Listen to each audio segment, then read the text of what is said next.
बिस्मिल्लाहिर्रहमानिर्रहीम अस्सलामुअलैकुम रहमतुल्लाह। इस्टेब्लिशमेंट की जानिब से इंतहाई अहम तरीन फैसला किया गया है और इसका बाकायदा तौर पर ऐलान, बाकायदा तौर पर इसकी अनाउंसमेंट उन सहाफ़ियों की जानिब से की जा रही है जो कि इस्टेब्लिशमेंट की खबर पहुंचाते हैं, इस्टेब्लिशमेंट की खबर बाहर लाते हैं। उसमें पाकिस्तान में 4-5 बड़े बड़े सहाफ़ी हैं जो कि इस्टेब्लिशमेंट की जानिब से जो भी खबर आती है उनके अंदर सोर्सेस मौजूद हैं, या तो उनको प्रोवाइड कर दी जाती है या फिर उन्हें बाकायदा तौर पर फीड की जाती है। अभी चंद दिन पहले मोहम्मद मालिक की जानिब से ये खबर दी गई थी और बताया गया था कि ये गवर्नमेंट कितनी नाकाम है और इस गवर्नमेंट की नाकामी की वजह से इस्टेब्लिशमेंट को बहुत ज़्यादा परेशानी है कि अगर इन्होंने अपना आप दुरुस्त ना किया तो उसके बाद गवर्नमेंट की छुट्टी बिल्कुल ख़त्म ही हो जाएगी।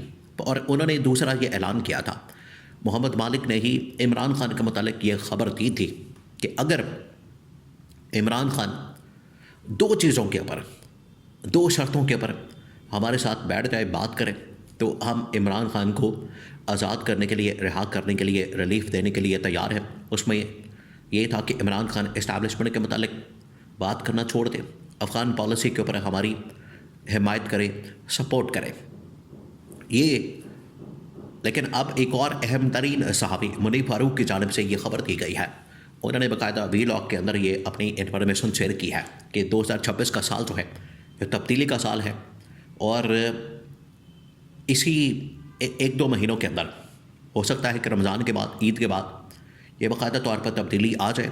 वज़ीर आज़म का नाम इस वक्त फ़ाइनल हो रहा है, उसके पर काम हो रहा है और आने वाले दिनों में बहुत जल्द इसके ऊपर बाकायदा तौर पर ऐलान कर दिया जाएगा।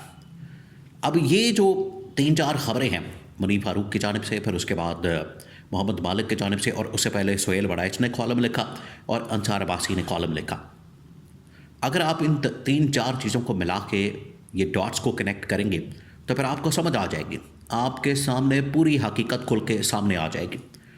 सुहेल वड़ाइच ने तो बाकायदा बता दिया था कि ये निज़ाम नहीं चल रहा, एक ग्रैंड प्लान के ऊपर काम हो रहा है और ग्रैंड प्लान ये है कि हुकूमत की तब्दीली का फ़ैसला हो गया है।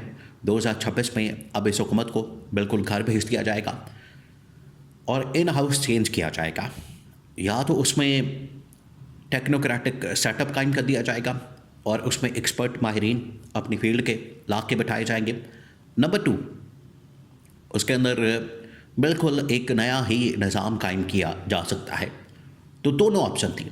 अब लेकिन मुनीफ फारूक की जानिब से, ये भी इस्टेब्लिशमेंट के आजकल बड़े करीब है, उन्होंने जो खबर ब्रेक की है उसके अंदर बता दिया है कि 2026 एक तब्दीली का साल है।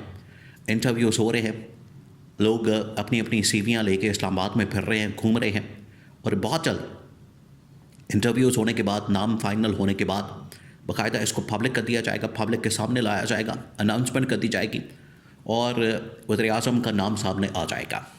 अब पहले आप इसकी बैकग्राउंड को समझें। देखिए ये क्यों नागुज़ीर हो गया, ये वक्त की ज़रूरत क्यों बन गया। आखिरकार कोई किसी को शौक़ तो नहीं होता कि हर रोज़ ही आप वज़ीर आज़म तब्दील करते फिरें। पिछले तकरीबन को 10 सालों में आप अंदाज़ा करें। देखें, एक बड़ा अहम तरीन ट्वीट एक सहाफ़ी की जानिब से किया गया। उसने कहा कि पिछले 10 सालों में तकरीबन कोई 5 से 6 वज़ीर आज़म बदले जा चुके हैं और सिर्फ 2 आर्मी चीफ़ तब्दील हुए हैं। हालांकि होना उल्टा चाहिए था, 5 से 6 आर्मी चीफ़ तब्दील होने चाहिए थे क्योंकि 3 साल का टेन्योर होता है, तो आज चौथा 5वां आर्मी चीफ़ होता। लेकिन आर्मी चीफ सिर्फ 2 बदले क्योंकि उनको एक्सटेंशन 3-3 साल की मिल जाती है। अब तो खैर 5 साल की मिल चुकी है और वज़ीर आज़म जो कि आता 5 साल के लिए है, वो 1.5 साल, 2 साल, 2.5 साल के बाद फारिग हो जाता है। तो पिछले 10 सालों में आप हिसाब कर लें, नवाज शरीफ, शाहिद खाकान अब्बासी, फिर उसके बाद इमरान खान, फिर उसके बाद शहबाज शरीफ, फिर उसके बाद अनवारुल्लाह काकड़, फिर उसके बाद शहबाज शरीफ। तो यहाँ से आप अंदाज़ा कर लें कि 5 से 6 वज़ीर आज़म बदले जा चुके हैं पिछले 10 सालों में और सिर्फ 2 आर्मी चीफ तब्दील हुए, बल्कि एक हुआ, दूसरा अभी मौजूद है। तो ये जमहूरियत किसी तौर से आगे नहीं बढ़ सकती। इसका ये नतीजा निकाला गया है, यहाँ से ये नतीजा अख़ज़ किया गया है। अब आ जाए इस बात के ऊपर कि इसकी बैकग्राउंड क्या है, क्यों तब्दीली जो है वो ज़रूरी हो चुकी है 2026 में। 2-3 उसकी बड़ी वजूहात हैं, बहुत बड़ी, और इनको आपने समझना है। ये 2-3 जो बड़ी वजूहात हैं ये बड़ी जेन्युइन है, ये बड़ी सॉलिड है, ये बड़ी मजबूत है। उसमें पहली वजह यह है कि ये जो हाइब्रिड निज़ाम कायम किया गया है, ये जो एक सिस्टम कायम किया गया है, ये जो एक जाली वोटों से और चोरी वाले मैंडेट के साथ इनको ला के बिठाया गया है।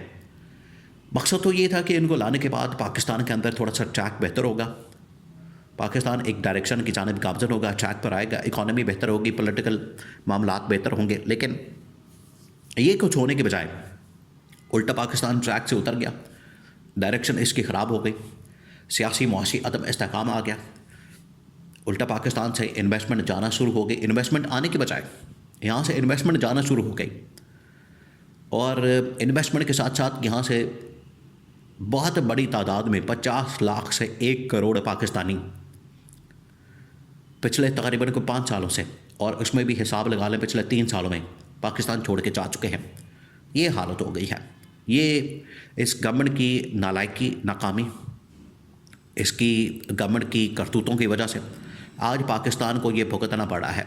आज पाकिस्तान के ये हालात हो चुके हैं कि इनके होते हुए पाकिस्तान के अंदर आप जीने का तस्वर भी नहीं कर सकते। ये हालत हो गई है।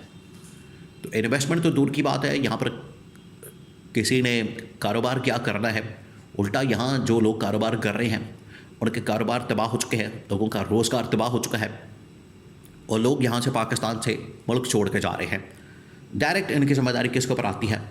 इस कंपनी के ऊपर। दूसरा ये कि जितने बड़े बड़े आलमी इदारे हैं, कॉमनवेल्थ, IMF, वर्ल्ड बैंक, यूरोपीय यूनियन, इन तमाम इदारों ने एक तरफ जहाँ पर इन्होंने पाकिस्तान के अंदर इंसानी हुकूक, पाकिस्तान के अंदर जमहूरियत, पाकिस्तान के अंदर अदलिया, मीडिया की आज़ादी के ऊपर सख्त तरीन सवालात उठाए हैं, दूसरी जानिब इनकी जानिब से जो पाकिस्तान की इकॉनमी की सूरत हाल है उसके ऊपर भी शदीद तरीन तनकीद की। ये वो वजूहात हैं जो कि गवर्नमेंट की नालायकी, गवर्नमेंट की नाअहली को साबित करते हैं, और इस्टेब्लिशमेंट के पास अब पूरी चार्जशीट मौजूद है, जिसकी वजह से इस्टेब्लिशमेंट ये अब तजर्बा करने पर मजबूर हो चुकी है कि एक नया वज़ीर आज़म लाया जाए, वो चाहे सातवां अब वज़ीर आज़म हो जाएगा पिछले 10 सालों में, और ये पिछला क्वार्टर मुकम्मल होने के बाद 2025 का, जिसमें पाकिस्तान आगे आने के बजाय पीछे चला गया है। ये बड़ी ही बदकिस्मती की और बदबख्ती की बात है पाकिस्तान के लिए। तो अब एक नया तजर्बा करने का फ़ैसला किया गया। तजर्बात करने के बजाय असूलन होना ये चाहिए कि आप मुल्क के अंदर इंतखाबात करवाएं और जिसका जो मैंडेट बनता है उसके हवाले करें और मुल्क चलाने दें। असूलन बात यह है। लेकिन अगर इन्होंने तजर्बा करना तो उस तजर्बे की वजह से गवर्नमेंट फारिग हो सकती है। गवर्नमेंट फारिग होने का करने का फ़ैसला कर लिया गया है और अनकरीब इसका बाकायदा तौर पर ऐलान भी कर दिया जाएगा।